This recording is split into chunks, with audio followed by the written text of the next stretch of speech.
মোহাম্মদপুর নাম শুনলেই এখন অনেকেই আতঙ্কে কেঁপে ওঠেন। এখনো সক্রিয় রয়েছে 25টি কিশোর অপরাধ চক্র। শিশু, নারী কিংবা তরুণ সবাই জড়িয়েছে মাদক ব্যবসায়।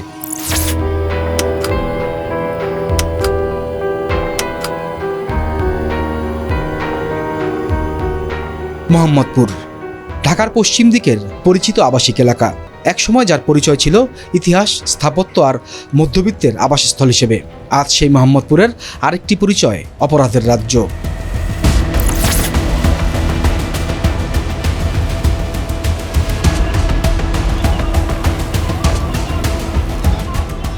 বন্ধু বান্ধবরা এরকম কল দিয়ে মজা নেয় যে তোদের মোহাম্মদপুরে গেলে তো ফোন নিয়ে গেলে ফোন ফেরত নিয়ে আসতে পারবো না। ভোরবেলা যখন বাসায় থেকে বেরোই, যে রাস্তা ফাঁকা থাকে, যে কখন কোথায় থেকে কোন কিশোর গ্যাং, কোন ছিনতাইকার এসে ধরে। এই এলাকার অপরাধের সংস্কৃতি 4 দশকেরও আগের।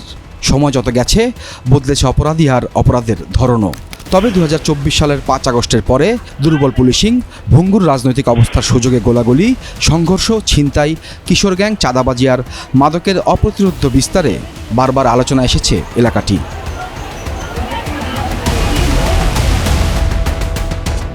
গণমাধ্যমে এর ব্যাপকভাবে এই জিনিসটাকে হাইপ তোলা হয়েছে, একটা মিথ তৈরি হয়েছে যে মোহাম্মদপুরে হয়তো বা মানুষ থাকে না, সব সন্ত্রাসীরাই থাকে। তো এখন যেভাবে চিত্রায়িত করা হচ্ছে বাস্তবতা তাই না। আমি মনে করি যে মোহাম্মদপুর নিয়ে এটা অপপ্রচার হচ্ছে, এটা স্বার্থান্বেষী মহল এটার সাথে জড়িত। গত 14 আগস্ট একটি হত্যা মামলায় 4 আসামি গ্রেপ্তার হয়। এই উপলক্ষে আয়োজিত ব্রিফিংয়ে র্যাব 2-এর সিও দাবি করেন মোহাম্মদপুরে আর কোনো সক্রিয় কিশোর গ্যাং নেই। এখন কোনো গ্যাংই সক্রিয় নাই, সবাইকে আমরা সাপ্রেস করে ফেলছি। ওই দাবির 12 ঘন্টার মধ্যেই রায়ের বাজারের পাবনা ও ক্যান্সার গলিতে রাতভর সংঘর্ষে জড়ায় পাটালি ও সাব্বির গ্রুপের সদস্যরা। 1 ঘন্টারও বেশি সময় ধরে চলে এই তাণ্ডব। যদি দেশে একটা টেলিভিশন থাকতো আর যদি সামাজিক যোগাযোগ মাধ্যম না থাকতো তাহলে এই বক্তব্য ঠিক ছিল। তো এখন তো 40টার মতো টেলিভিশন, সামাজিক যোগাযোগ মাধ্যমের তৎপরতা, মানুষ নানাভাবে সক্রিয়। সুতরাং ওই সেকেলের মন্তব্য দিয়ে এখন আর চলা যাবে না, মন্তব্য চেঞ্জ করতে হবে। কিন্তু প্রশ্ন হচ্ছে, মোহাম্মদপুর কি সত্যি অপরাধীদের অভয়ারণ্য হয়ে উঠেছে, নাকি এর পেছনে আছে আরও দীর্ঘ এক ইতিহাস? ছিনতাই, হামলা, মারামারি, ভাঙচুর, এরই নাম মোহাম্মদপুর। এই এলাকায় যারা বসবাস করেন তাদের শুনতে খারাপ লাগলেও দেশ জুড়ে এখন মোহাম্মদপুরের পরিচয় এভাবেই। কেন?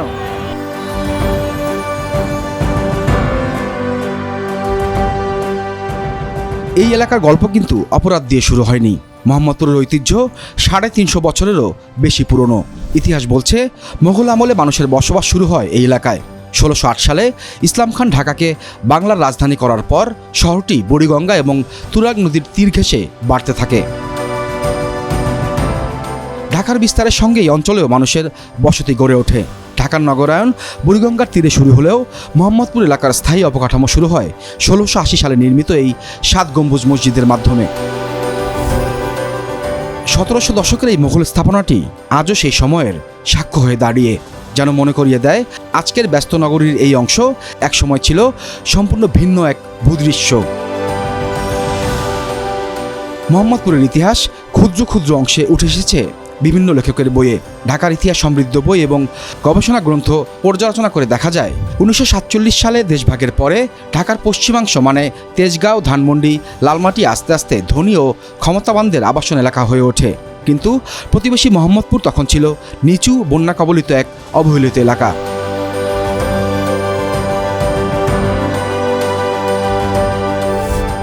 60-এর দশকের শুরুতে 8টি ছোট গ্রামকে একত্রে করে মোহাম্মদপুর নামের একটি আবাসিক এলাকার উদ্যোগ নেয় পাকিস্তান সরকার। মুনতাসির মামুনের ঢাকা স্মৃতি বিস্তৃতির নগরী ও আরও কিছু ঐতিহাসিক বই থেকে জানা যায় 1956 সালে পশ্চিম পাকিস্তান সরকার ঢাকা ইমপ্রুভমেন্ট ট্রাস্ট বা ডিআইটি গঠনের পর মোহাম্মদপুর মডেল টাউন প্রকল্প হাতে নেয়। তৎকালীন সরকারের পরিকল্পনা ছিল এখানে বিহারিদের সংখ্যাগরিষ্ঠ করে তোলা, যাতে ভোটের রাজনীতিতে পাকিস্তানপন্থীরা এগিয়ে থাকে। বর্তমান মোহাম্মদপুর একসময় রায়ের বাজার নামেই বেশি পরিচিত ছিল। এই এলাকা কিন্তু মোহাম্মদপুরের চেয়ে রায়ের বাজার নামে পরিচিত হতো বেশি। আমাদের আত্মীয় স্বজন যারাই আসতেন ঢাকায়, তারা কিন্তু কেউ বলতো না মোহাম্মদপুর যাচ্ছি, রায়ের বাজার যাচ্ছি, কারণ রায়ের বাজারটা তুলনামূলকভাবে হচ্ছে পুরনো জনবসতি গড়ে উঠেছিল রায়েরবাজার এলাকায়। তারপরে মোহাম্মদপুরে আস্তে আস্তে 60-এর দশক থেকে কিন্তু মোহাম্মদপুর বর্তমান পরিচয় আসলো, রায়েরবাজারটা বিলীন হয়ে যেতে থাকলো। সেই ধারাবাহিকতায় মোগল সাম্রাজ্যের প্রতিষ্ঠাতা বাবর থেকে শুরু করে হুমায়ুন, শাহজাহান, আওরঙ্গজেব, নূরজাহানের নামেও সড়কের নামকরণ করা হয় ওই সময়। পাশাপাশি বিভিন্ন মুসলিম ব্যক্তিত্বের নামেও রাস্তার নামকরণ হয়, যার মধ্যে আছে শের শাহ সুরি, খিলজি, রাজিয়া সুলতানা ও ইকবাল রোড। জঙ্গল ঘেরা মোহাম্মদপুরে বরাদ্দ পাওয়া জায়গাগুলোর বড় একটি অংশ বিহারিরা বিক্রি করে দেন 70-এর দশকে। সেখানে বাঙালিরা বসবাস শুরু করেন। স্বাধীনতার পর এই ভূখণ্ডে যুক্ত হয় আরেকটি গুরুত্বপূর্ণ অধ্যায়, আটকে পড়া উর্দুভাষী জনগোষ্ঠীর বসতি জেনেভা ক্যাম্প। যুদ্ধ এবং পরবর্তী সময়ে মডেল টাউনের অনেক বিহারির বাড়ি দখল হয়ে গেলে তারাও আশ্রয় নেন জেনেভা ক্যাম্পে। 70-এর দশকের শুরুতেও মোহাম্মদপুর মডেল টাউন অংশটিই ছিল মোহাম্মদপুর। ধীরে ধীরে বদলে যেতে থাকে এলাকার চেহারা। 80-র দশকে মধ্যবিত্ত সরকারি কর্মকর্তা, শিক্ষক ও পেশাজীবীদের আবাসস্থল হিসেবে পরিচিতি পায় মোহাম্মদপুর। তখন থেকেই পাড়া মহল্লায় গড়ে ওঠে ছোট ছোট গ্যাং। যখন কোনো একটি এলাকার অপরাধীরা দেখবে যে এখানে অপরাধ অর্থনীতি ক্রমান্বয়ে বৃদ্ধি করার সুযোগ আছে, আবার অপরাধ করলে আইনশৃঙ্খলা বাহিনী যথাযথ ব্যবস্থা গ্রহণের প্রশ্নেও বিলম্ব হচ্ছে, তো সেই এলাকা ধীরে ধীরে বা ধাপে ধাপে অপরাধপ্রবণ এলাকা হবে।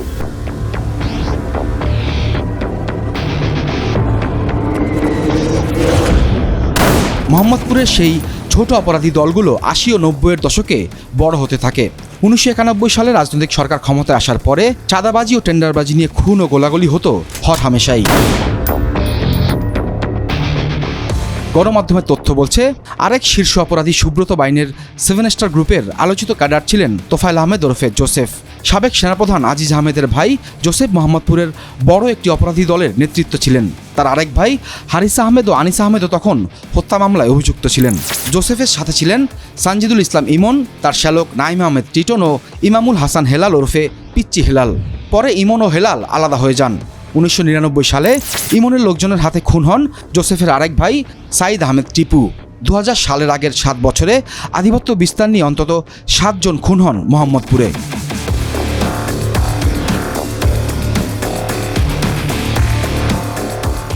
অপরাধের জগৎ নিয়ে সবচেয়ে বিখ্যাত সিনেমার নামগুলোর শীর্ষে আছে 1972 সালের ক্লাসিক দ্য গডফাদার।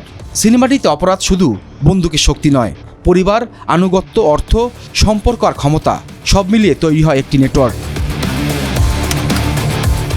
মোহাম্মদপুরের বাস্তবতা অবশ্য কোনো সিনেমার কাহিনী নয়, কিন্তু আহমেদ পরিবারটি যেন দ্য গডফাদার সিনেমার দেখানো নিউ ইয়র্কের সেই কর্লিওনি পরিবার, যাদের হাতে একসময় ছিল পুরো এলাকার নিয়ন্ত্রণ। সেই পরিবারের 5 ভাইয়ের মধ্যে একজন ছাড়া বাকি 4 জনের বিরুদ্ধে হত্যা মামলা থেকে শুরু করে ছিল নানা অভিযোগ।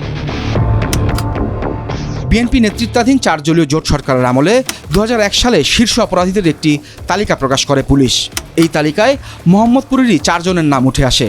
তারা হলেন সানজিদুল ইসলাম ইমন, নাহিম আহমেদ টিটন, ইমামুল হাসান হেলাল ওরফে পিচ্চি হেলাল এবং তোফায়েল আহমেদ ওরফে জোসেফের ভাই হারিস আহমেদ। হারিস ছাড়া বাকি সবাই গ্রেপ্তার হন পুলিশের হাতে। এরপর স্থানীয় বিএনপির নেতাদের মদদে তৈরি হয় নতুন অপরাধী। পরবর্তী 3 বছরে আধিপত্য নিয়ে মোহাম্মদপুর অঞ্চলে বিএনপির নেতাকর্মী সহ খুন হয় অন্তত 40 জন। 2004 সালে র্যাব গঠনের পর বন্দুকযুদ্ধে অনেক শীর্ষ অপরাধী মারা গেলে এলাকা ছাড়তে শুরু করে তখন মোহাম্মদপুরের নেতৃত্বে থাকা সন্ত্রাসীরা। 1996 সালের একটি হত্যা মামলায় সাজা পাওয়া হারিস পলাতক থেকেই সাজা মৌকুফের সুবিধা পান 2019 সালের মার্চে। তারও 1 বছর আগে 2018 সালে তার ভাই জোসেফও রাষ্ট্রপতির ক্ষমায় কারাগার থেকে মুক্তি পেয়ে দেশ ছাড়েন সবার অজান্তে। এ নিয়ে তখন সামাজিক ও গণমাধ্যমে প্রচুর আলোচনা সমালোচনাও হয়।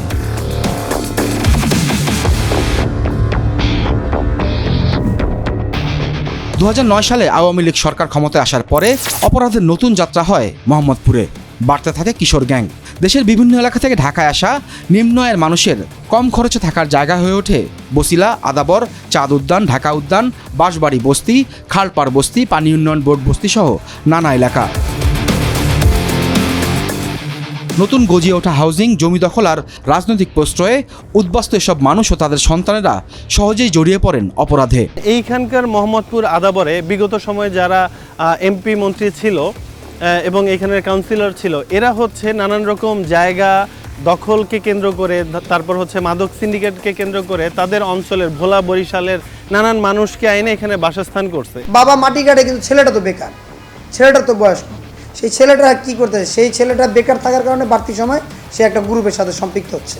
তারা 10 জন মিলে একটা গ্রুপ হচ্ছে। সেই গ্রুপটা যখন অপরাধে সংযুক্ত হচ্ছে, সেটা কিশোর গ্যাং নামে পরিচিতি পাচ্ছে। মোহাম্মদপুরে বিভিন্ন সময় গড়ে ওঠা কিশোর গ্যাংয়ের আশ্রয়দাতা হিসেবে উঠে আসে ঢাকা 13 আসনের সাবেক 2 সংসদ সদস্য, সাবেক কাউন্সিলর তারেকুজ্জামান রাজীব, জোসেফের ভাতিজা ও সাবেক কাউন্সিলর আসিফ আহমেদের নাম।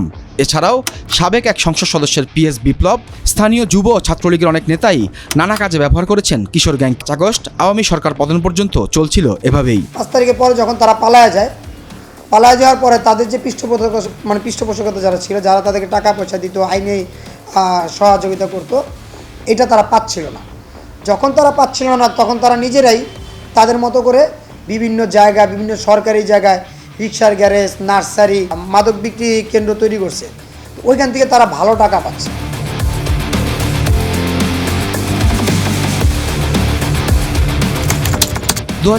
সালের 15 আগস্ট ঢাকা কেন্দ্রীয় কারাগার থেকে জামিনে মুক্ত হন শীর্ষ অপরাধী সানজিদুল ইসলাম ইমন। তারপর দিন কাশিমপুর কারাগার থেকে জামিনে বেরিয়ে আসেন ইমামুল হাসান হেলাল ওরফে পিচ্চি হেলাল। একই সময়ে মুক্তি পেলেও চলতি বছরের 28 এপ্রিল রাজধানীর নিউ মার্কেট এলাকায় ঢাকা বিশ্ববিদ্যালয়ের শাহনেওয়াজ ছাত্রাবাসের সামনে নাঈম আহমেদ টিটনকে গুলি করে হত্যা করে দুর্বৃত্তরা। পুলিশ বলছে মোহাম্মদপুরের নিয়ন্ত্রণ নিয়ে অদৃশ্য এক যুদ্ধে জড়িয়ে পড়েছেন হেলাল ও ইমন। তবে স্থানীয় হিসেবে কিছুটা সুবিধা পান হেলাল। বাদল ওরফে কিলার বাদল নামের আরেক শীর্ষ অপরাধীর ইশারাতেও কিশোর গ্যাংয়ের কয়েকটি গ্রুপ দাপিয়ে বেড়াচ্ছে মোহাম্মদপুর, যদিও কখনো প্রকাশ্যে দেখা যায়নি বাদলকে। আপনি যে কনভেনশনাল সন্ত্রাসী মস্তানের কথা বলছেন, সেগুলো কিন্তু এখন নাই। অনেক দিন পরে একটা নির্বাচিত সরকার এসছে। এই সরকার জনগণের নিরাপত্তায় যে কোনো ধরনের পদক্ষেপ নিতে আমার মনে হয় কোনো কার্পণ্য করবে না। 2024 সালের 20 সেপ্টেম্বর নাসির ও মুন্না নামের দুজনকে কুপিয়ে হত্যা করা হয় মোহাম্মদপুরের রায়ের বাজার সাদিক খান আড়তের সামনে। ওই ঘটনায় শীর্ষ অপরাধী পিচ্চি হেলাল সহ 6 জনের বিরুদ্ধে মামলা হয়। বাকি 5 জন হলেন রাহুল, শাহরুখ, রয়েল, পারভেজ ও ইমন হোসেন ওরফে অ্যালেক্স ইমন। সেই মামলায় কোনো আসামি ধরা না পড়লেও চলতি বছরের 12 এপ্রিল মোহাম্মদপুরের অ্যালেক্স গ্রুপের নেতা 18 মামলার আসামি অ্যালেক্স ইমনকে দিনের আলোয় এভাবেই কুপিয়ে খুন করা হয়। পরে তার মায়ের করা মামলায় কয়েকজনকে গ্রেপ্তার করে পুলিশ। গত 15 আগস্ট মোহাম্মদপুরের আলোচিত অ্যালেক্স ইমন হত্যা মামলার 2 নম্বর আসামি হোসেন আহমেদ শাহরুখ সহ 3 জনকে গ্রেপ্তার করে র্যাব। জানা যায় আগের রাতে 2 গ্রুপের সংঘর্ষের ঘটনায় আহত হয়ে হাসপাতালে চিকিৎসা নিতে গিয়ে ধরা পড়ে সে। 16 আগস্ট এক ব্রিফে র্যাব 2 জানায় তাদের কাছ থেকে একটি বিদেশি পিস্তল, গুলি, দেশীয় রিভলভার, গান পাউডার সহ বেশ কিছু অস্ত্র উদ্ধার করা হয়েছে। বসিলা ব্রিজের আগে 40 ফিট এলাকা মোহাম্মদপুরে ঘটা নানা অপরাধের কারণে 10ম শ্রেণীর পড়ুয়া মেহেদির মতো অনেকেই আতঙ্ক সঙ্গে নিয়েই যাতায়াত করেন সবসময়। যখন অন্ধকার হয়ে যায় তখন এই রোড দিয়ে আসা পড়ে না, কারণ এই রোডটা খুবই বিপজ্জনক রোড। এই রোডে খুবই খারাপ লোকরা থাকে। কিছু ফলোয়াইন আছে, দৌড়ে মোবাইল লইয়া যা, টাকা লইয়া যা, এমনকি ধরেন সাবাটি দেওয়া দেয়, সাবাটি দেওয়ালে এমনি আতঙ্ক হয়ে যায়।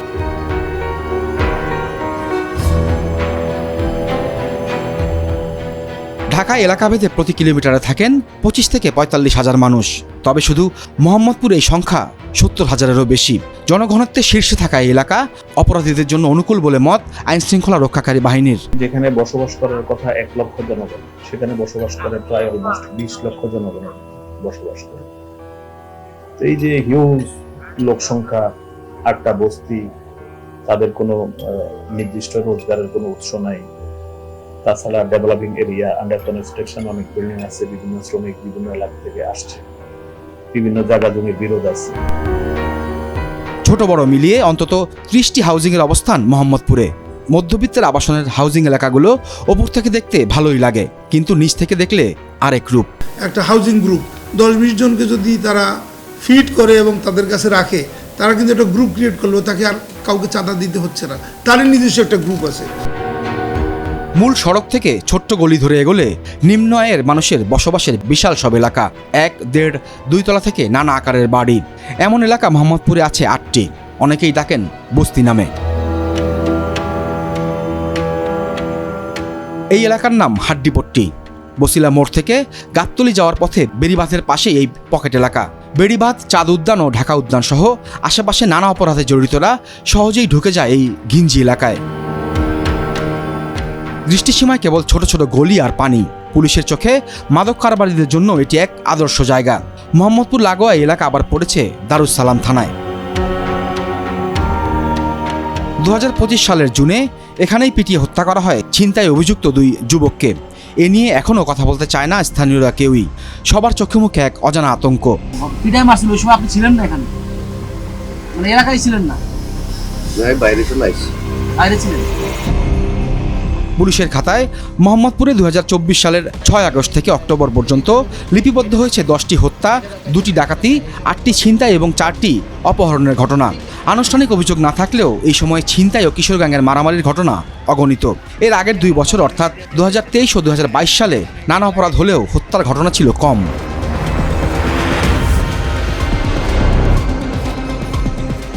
চলতি বছর জুন মাসের 16 তারিখ মোহাম্মদপুর এলাকায় অভিযান চালানোর সময় ছিনতাইকারীদের হামলায় আহত হন আদাওয়ার থানার ওসি সহ 2 পুলিশ কর্মকর্তা।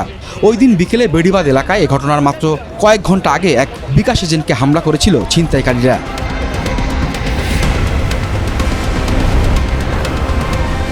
কিভাবে অপরাধীদের অভয়ারণ্য হয়ে উঠল মোহাম্মদপুর, আর পুলিশই বা কেন পেরে ওঠে না তাদের সঙ্গে?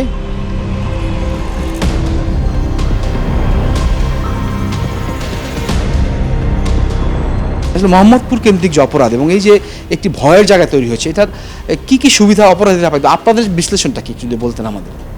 ধন্যবাদ। এখানে আপনি দেখে থাকবেন এই যে পাশে বুড়িগঙ্গা নদী গিয়েছে, এর পাশে হচ্ছে সাভার থানা, কেরানীগঞ্জ থানা। তো যখন কোনো অপরাধী কাউকে টার্গেট করে যে কারোর বিরুদ্ধে অ্যাকশন নেবে কিংবা কাউকে মারবে, কোথাও ছিনতাই করবে, জাস্ট ভোরবেলাতেই নদী পার হয়ে পাশে চলে আসে, এই এলাকায় একটা অকারেন্স করে সে আবার নদী পার হয়ে চলে যায়। অনেক হাউজিং এখানে আস্তে আস্তে ডেভেলপ করতেছে, যেটার কারণে দেখা যাচ্ছে অপরাধীরা বিভিন্ন ছদ্মবেশে হাউজিং এর শ্রমিক হিসেবে কিংবা হাউজিং এর বিভিন্ন কাজে তারা নিজেদেরকে ইনভলভ করে এবং নিজেদের এর ভেতরেই তারা নিহিত থাকে, অপরাধগুলো মিশে থাকে অপরাধীরা।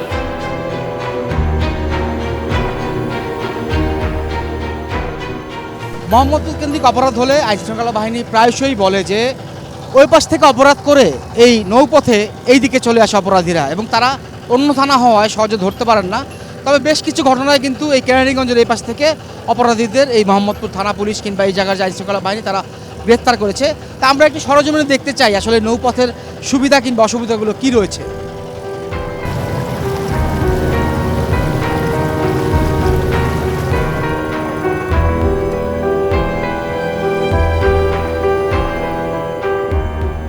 মোহাম্মদপুরে কমিউনিটি অ্যালায়েন্স নামে একটি সচেতনতামূলক সংগঠনের উদ্যোক্তা সুমন, তার কাছ থেকে এলাকার অপরাধ প্রবণতা সম্পর্কে জানতে চায় টিবিএস। আগের যেই কাঠামোতে হচ্ছে এই সন্ত্রাসীগুলো হচ্ছে নিয়ন্ত্রণ করা হতো, এখন সেইটার অভিভাবক চেঞ্জ হয়েছে, অন্যরা শেল্টার দিচ্ছে এবং সেইটার মধ্য দিয়ে এই ঘটনাগুলো ঘটতেছে। এখানে কাউন্সিলর ইলেকশন হয় না, এই সামনে হবে, কিন্তু এই কাউন্সিলর ইলেকশনকে কেন্দ্র করে নানান সন্ত্রাসীরাই হচ্ছে এখানে নির্বাচনের প্রতিনিধিত্ব করবে এবং আলটিমেটলি এই মহল্লা সবসময় সন্ত্রাস হিসেবেই ব্যবহৃত হবে।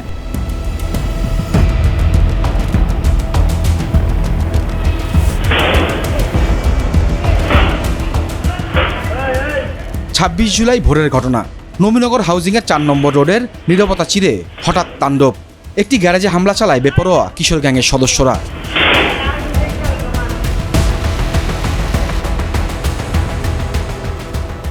টিবিএস খোঁজ নিয়ে জানতে পারে গ্যারেজটি স্থানীয় যুবদল নেতা রিয়াদের। তার ভাই নূরের দাবি হামলাকারী কাউকে চেনেন না তারা। চেনা মুখোশের আড়ালে কি তবে অচেনা কোনো সমীকরণ? এটা মোহাম্মদপুর এমনি পুরানো, কিশোর গ্যাংকে আপনিও পারবেন, আপনি ওদেরকে 500 টাকা দেবেন, কবেন ওই জায়গায় কোবাইতে এদের তো কোনো ইয়ে নেই, এদের না আছে বুক ফিট, না আছে কোনো কিছু, না আছে বাড়িঘর, না আছে কোনো কিছু। এরা কারা এটা তো বলতে পারবেন। এই ছবিটিও জুলাই মাসের। বাইকে বসে হাতে বিশাল ছুরি নিয়ে টার্গেটমুখী কয়েকজন। সেই দিন বসিলা গার্ডেন সিটিতে সংঘর্ষের জড়ায় দুপক্ষ। ফুটেজে চিহ্নিত স্থানীয় এক বিএনপি নেতার মুখোমুখি টিবিএস। কি হয়েছিল সেদিন? 76 জন ইমাম এবং মুয়াজ্জেম ওনারা জমি কিনছে, জমি সংক্রান্ত 2 গ্রুপের সাথে সমস্যা ছিল, হাউজিং অফিসে বসছো, কে বা কার আগে ওখানে হামলা করছে। আমি তো ওখানে গেছি ভাই মূলত উদ্ধার করতে, তখন আমি দেখি যে আমি 1 নম্বর আসামি। 76 জন ইমাম মুয়াজ্জেমের পাশে গিয়ে দাঁড়াইছি, এতটুকু আমার অপরাধ হতে পারে। আমি ওনারা জমি কিনছে 6 কাঠা, ওনাদের জমিটা উদ্ধার করার জন্য। মোহাম্মদপুর থানার 5টি ওয়ার্ডের মধ্যে সবচেয়ে বড় 33 number ward. Mohammadpur bus stand, Basila মোড়, বুদ্ধিজীবী 2 নম্বর গেট সহ অনেক হাউজিং পড়েছে এর ভেতরে। এলাকার অপরাধ নিয়ে কথা বলতে ওয়ার্ড বিএনপির নেতার কার্যালয়ে টিবিএস। এই ওয়ার্ডে 76,000 ভোটার প্রায়, কিন্তু লোক বাস করে প্রায় 7.5 লাখ 8 লাখ লোক। আর এই পুরো মোহাম্মদপুর 13 আসনের মধ্যে আপনার 20 থেকে 22 লাখ লোক বাস করে।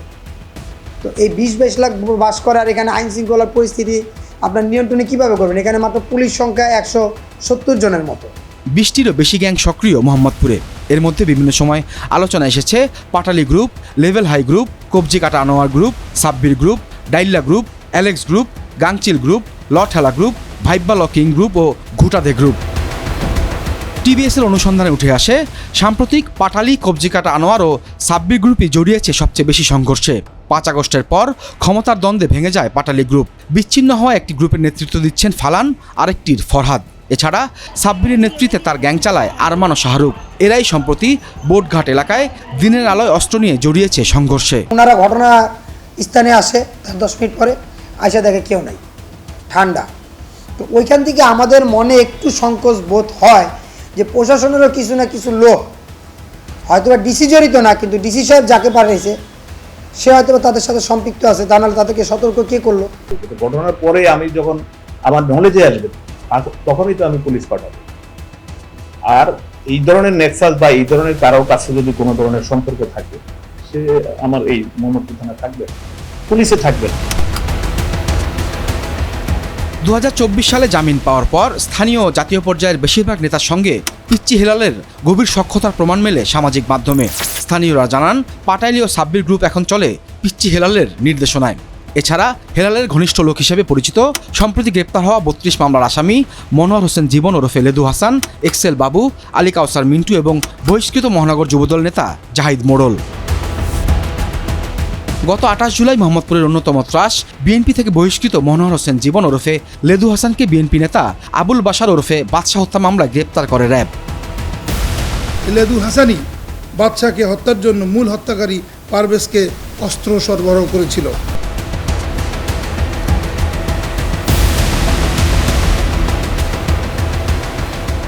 বসিলা 3 রাস্তার মোড় থেকে বায়ে বুদ্ধিজীবী কবরস্থানের গেট পর্যন্ত বেড়িবাঁধের সড়কটি পড়েছে 33 নম্বর ওয়ার্ডে, এরপর 34 নম্বর, দুটোই মোহাম্মদপুর থানায়। এই রাস্তার বেড়িবাঁধ অংশে রয়েছে অন্তত 40টি নার্সারি, অটোরিকশা ও সিএনজি গ্যারেজ। বিগত আওয়ামী লীগ সরকারের সময় গড়ে ওঠা সব নার্সারি ও গ্যারেজ থেকে প্রথমে মাসিক টাকা তুলতেন স্থানীয় কাউন্সিলররা।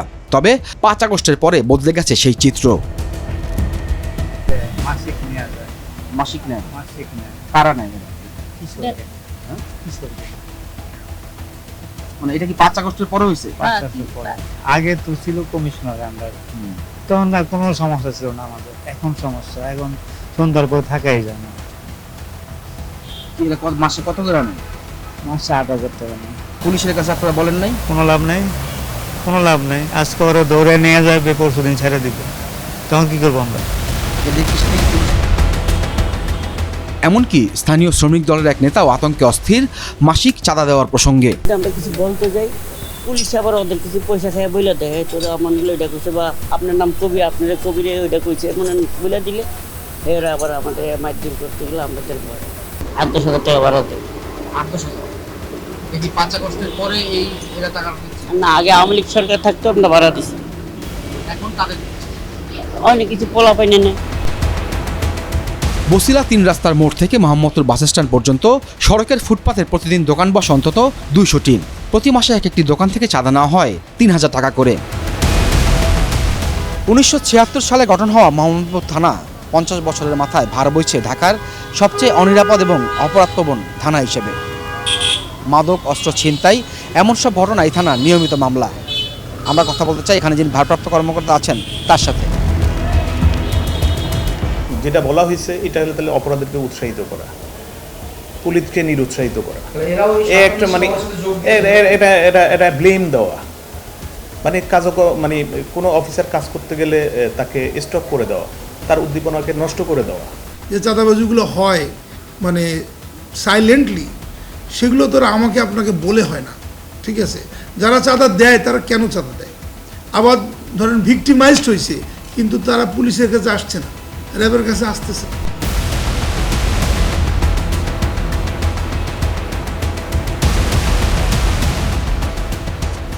ঢাকার অপরাধের হটস্পট যদি হয় মোহাম্মদপুর, তাহলে জেনেভা ক্যাম্প হবে মোহাম্মদপুরেরই কেন্দ্র।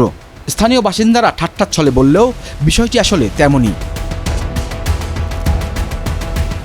প্রায় 17 একরের এই ক্যাম্পে বসবাস করেন অন্তত 70,000 মানুষ।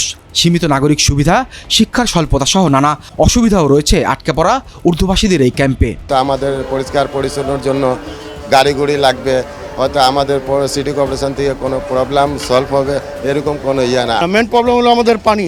শুক্রবারে পানি থাকে না, আমরা মুসলমান নামাজ পড়তে পারি না।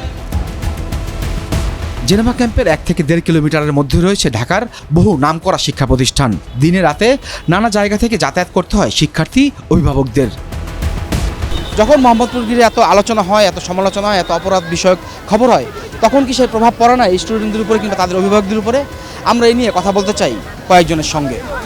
আমরা এক জায়গায় থেকে আরেক জায়গায় যাব, কিন্তু সেখানে লোকজন এসে হয়তো বা আমাদের সাথে ডাকাতি করে, আমাদের পকেটে হাতায়। আনসার ভবনের সামনে থেকে আমার হ্যান্ড পার্স থেকে আমার টাকা নিয়ে নিচ্ছে এবং আমার ক্রেডিট কার্ডগুলো ফালাই দিছে। কোচিংয়ে আসার সময় প্লাস স্কুল থেকে বাসায় আনা নেওয়ার সময় আমরাও অনেক আতঙ্কে থাকি যে না জানি রিক্সা থামায় কখন হয়তো ছিনতাইকারী ধরবে আর কি। ক্যাম্প ঘেঁষা গজনবী রোড, বিজলি মহল্লা ও বাবর রোডের প্রধান সড়কগুলোতে মোবাইল, টাকা আর মূল্যবান জিনিসপত্র ছিনতাই এখন যেন নিত্যদিনের ঘটনা। যদিও এই বাবর রোডের শেষ মাথায় ক্যাম্পের উত্তর পূর্ব সীমান্ত ঘেঁষে special security and protection battalion SPBN-এর কার্যালয়। দিনে দুপুরেই ক্যাম্পের গলিতে শোনা যায় ইয়াবা বেচাকেনার হাকডাক, হাতে হাতে ঘোরে গাঁজার প্যাকেট। চাইলেই যে কোনো মাদক হাতের নাগালে পাওয়ার এক ভয়াবহ উদাহরণ হতে পারে ক্যাম্পের এই অলিগলি। আমাদের যে পুলিশ ফোর্সটা মোতায়েন হয়ে পেলা 2টার সময়, তো আপনি হয়তো তার আগে গিয়েছেন, তো এখন ওই গলি দিয়েই তারা মেন রোডে ওঠে, পুলিশের টহল গাড়ি কিংবা পুলিশকে দেখলে তারা আবার ভেতরে ঢুকে যায়। ঠিক আছে, আর ভেতরে ঢুকলে তাকে ধাওয়া দিয়ে আর আমরা ধরতে পারি না, কারণ ভেতরে অনেকগুলো গলি রয়েছে। কেউ কেউ এসব নিয়ে কথা বললেও ক্যাম্পের বেশিরভাগ মানুষই ঝামেলা এড়াতে মাদক ব্যবসায়ীদের নিয়ে কথা বলতে চান না। ভয়ের কারণটা কি আসলে আমি বলতে পারি না। এই মহলে মনে করেন পুরা শহরটা ধ্বংস হয়ে যেতে আছে, আইন বলতে বিধান বলতেই কিছু না। আমি যদি কিছু বলতে যাই তাহলে ওরা মনে করেন যে এরকম করে অনেকগুলো বিভিন্ন ধরনের হয়রানিমূলক মামলা দিয়ে দেয়।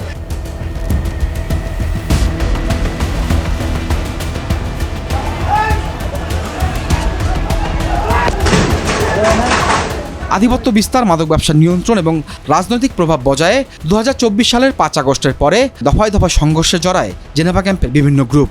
মোহাম্মদপুর থানা থেকে লুট হওয়া অস্ত্রের বড় অংশই গেছে ক্যাম্পের বিভিন্ন সন্ত্রাসীদের হাতে। ক্ষমতার পালা বদলে ক্যাম্পের মাদকের সাম্রাজ্য দখলের চেষ্টা করে বুনিয়া সোহেল। এ নিয়ে গোলাগুলির পর আহত অবস্থায় পুলিশের হাতে গ্রেপ্তারও হয় এই মাদক কারবারি। সোহেলের প্রতিপক্ষ মোস্তফা ওরফে গালকাটা মনু গ্রেপ্তার হয় গত বছরের জুন মাসে। চলতি বছরের মে মাসে নেপাল থেকে ফেরার সময় পুলিশের হাতে গ্রেপ্তার হয় রাজা বাদশাহ ওরফে পিচ্চি রাজা। গত বছর র্যাব 2 গ্রেপ্তার করে ক্যাম্পের 1, 2, 4 ও 8 নম্বর সেক্টরের ইয়াবা ও হেরোইনের নেটওয়ার্ক নিয়ন্ত্রণকারী মোহাম্মদ সেলিম আশরাফি ওরফে চুয়া সেলিমকে। তবে অবাক করা বিষয় হচ্ছে, গ্রেপ্তারের মাসখানেকের মধ্যেই জামিন পেয়ে আবারও মনু ও সেলিম ফিরেছেন নিজেদের ব্যবসায়। অভিযোগ আছে পুলিশ ও র্যাবের কিছু কর্মকর্তার সাথে আতাত রয়েছে জেনেভা ক্যাম্পের মাদক ব্যবসায়ীদের। এজন্য শাস্তিও পেয়েছেন কেউ কেউ।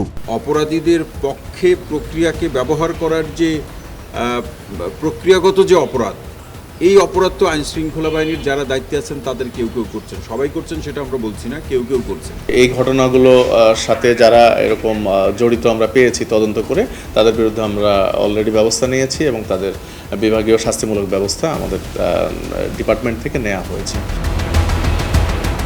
9টি সেক্টরে ভাগ হওয়া জেনেভা ক্যাম্পের এক একটি সেক্টরের মাদক বাণিজ্য ঘিরে রয়েছে শক্তিশালী সিন্ডিকেট। টিবিএসের অনুসন্ধান বলছে এই মুহূর্তে জেনেভা ক্যাম্পের মাদক ও ছিনতাই চক্রের নেতৃত্ব দিচ্ছে বেশ কয়েকটি গ্রুপ। একটির নেতৃত্বে আছেন মোস্তফা ওরফে গালকাটা মনু বা পার মনু। তার সাথে রয়েছেন শীর্ষ ইয়াবা ও গাঁজা ব্যবসায়ী শাহ আলম, বিল্লু ও ইমতিয়াজ। সৈয়দপুরিয়া বাবু আদিল আশরাফি এই দুইজন 2টি গ্রুপের নেতৃত্ব দিচ্ছেন। বুনিয়া সোহেলের সহযোগী থেকে এখন নিজেই বড় মাদক ডিলার হয়েছেন নাসিন। আরও যারা জেনেভা ক্যাম্পের শীর্ষ মাদক ব্যবসা ও সরবরাহের জন্য অভিযুক্ত, এরা হলেন আরসানাল খান ওরফে ন্যাটা, ইরফান ওরফে ডাম্মাক, মনির ওরফে মোটামারা মনির ও পাকিস্তানি রাশেদ। উল্টা সালাম, পারভেজ ওরফে গোল্ডেন পারভেজ, কামরান পাকিস্তানি রাজু, এরা সবাই মাদক ব্যবসা নিয়ন্ত্রণ করেন। টেকনাফ ও কক্সবাজার থেকে নিজেরা গাড়িতে ইয়াবা নিয়ে আসেন ভোলা ও মাসুম ড্রাইভার নামে পরিচিত দুইজন। মোস্তাকিমের চাপ আর বোবা বিরিয়ানির স্বাদ সবসময় আড়াল হয়ে যায় জেনেভা ক্যাম্পের মাদক আর অপরাধ প্রবণতার ঘটনায়। স্বাধীনতার পরে কখনোই এই আটকারা পাকিস্তানিদের ক্যাম্পে নিয়ন্ত্রণ নিতে পারেনি স্থানীয় প্রশাসন। উল্টো নীরব দর্শকের ভূমিকায় থাকার জন্য তাদের বিরুদ্ধে সবসময় অভিযোগ রয়েছে। গত প্রায় 2 বছরে বহু অভিযানও হয়েছে মোহাম্মদপুরের জেনেভা ক্যাম্পে, কিন্তু তেমন ফল আসেনি। পুলিশের পাশাপাশি সেনাবাহিনীর নেতৃত্বেও 2 দফায় অভিযান হয়। গোলকধাঁধার মতো গলি, অচেনা রাস্তাঘাট এসবের কারণে তেমন সফলতাও পায়নি আইনশৃঙ্খলা বাহিনী। পুরো জেনেভা ক্যাম্প কর্ডন করে যদি আমরা অভিযান করি তাহলে হয়তো একটু সুবিধা পাওয়া যেতে পারে, কিন্তু সেটি অনেকটাই অসম্ভব। কারণ এটা কর্ডন করতে করতে আপনার অন্যান্য গলি দিয়ে তারা পালাবে। ঠিক আছে, তো সব কিছু মিলে আমাদের চেষ্টা অব্যাহত রয়েছে। ঢাকা বিশ্ববিদ্যালয় সমাজ কল্যাণ বিভাগের এই শিক্ষক মনে করেন, রাষ্ট্রের শক্ত সদিচ্ছাই পারে জেনেভা ক্যাম্পকে সন্ত্রাস ও মাদক মুক্ত করতে। এখানে নানা কারণে অপরাধ প্রবণতা তৈরি হয়। এই দেশে যারা বসবাস করেন, মোহাম্মদপুরে যারা বসবাস করেন, তারা সবাই কম বেশি অবগত, কিন্তু তারা দেখতে চায় যে সরকার কিংবা আইনশৃঙ্খলা বাহিনী কী ব্যবস্থা গ্রহণের মধ্য দিয়ে ওই অপরাধপ্রবণ অবস্থা থেকে তাদেরকে মুক্ত করতে চাচ্ছেন বা মুক্ত করার একটা চেষ্টা করছেন। এটা সবচেয়ে বেশি গুরুত্বপূর্ণ। জেনেভা ক্যাম্পের অনেকেরই দাবি, প্রাপ্য সুবিধা নিশ্চিত করতে পারলে শুধু মাদকের জন্যই নয়, নানা সফলতার জন্য আলোচনায় আসবে সুবিধাবঞ্চিত এই লোকালয়।